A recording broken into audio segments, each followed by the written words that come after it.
ராகு கேது பெயர்ச்சி அடிப்படையில் ராகு மீனம் ராசியில் மற்றும் கேது கன்னி ராசியில் பயணிக்கும். இதனால் ரிஷபம் ராசியினருக்கு சில முக்கிய மாற்றங்கள் ஏற்படும்.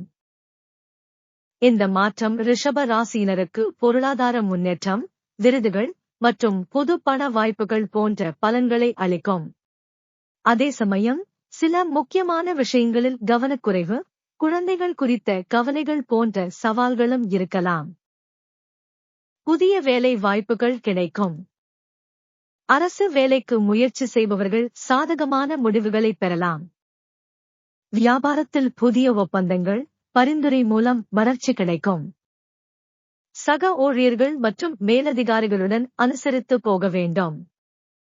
பொது இடங்களில் கருத்து முன்வைப்பதில் கவனம் தேவை.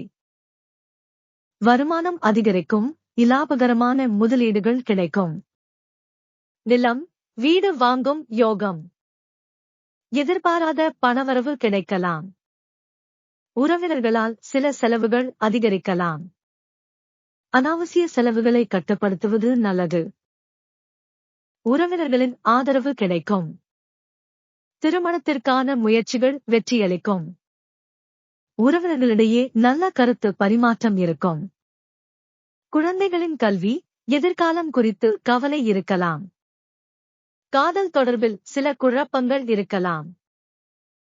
ஆரோக்கியம் முன்னேற்றமாக இருக்கும். மனச்சோர்வு நீங்கும். உளச்சிந்தனைகள் அதிகரிக்கலாம். ஸ்ட்ரெஸ் மேலாண்மை அவசியம். வயிற்று சம்பந்தப்பட்ட பிரச்சனைகள் ஏற்படும் வாய்ப்பு. பரிகாரம்: துர்க்கை அம்மன், கணபதி வழிபாடு மகிழ்ச்சி தரும். வியாழக்கிழமைகளில் கிழங்கு வகை உணவுகளை தவிர்ப்பது நல்லது. சந்திரனுக்கு பரிகாரம் செய்ய அமாவாசை அன்று பசுமாடுகளுக்கு உணவளிக்கலாம். குழந்தைகளுக்காக கோயில்களில் கல்வி பொருட்கள் வழங்கலாம். தொழிலில் முன்னேற்றம் காண விரும்புவோர் விஷ்ணு சஹஸ்ரநாமம் பாராயணம் செய்யலாம்.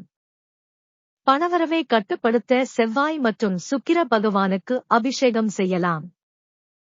உறவினர்களால் ஏற்படும் மன அழுத்தத்திலிருந்து விடுபட திங்கட்கிழமை சிவன் கோயிலில் அபிஷேகம் செய்யலாம்.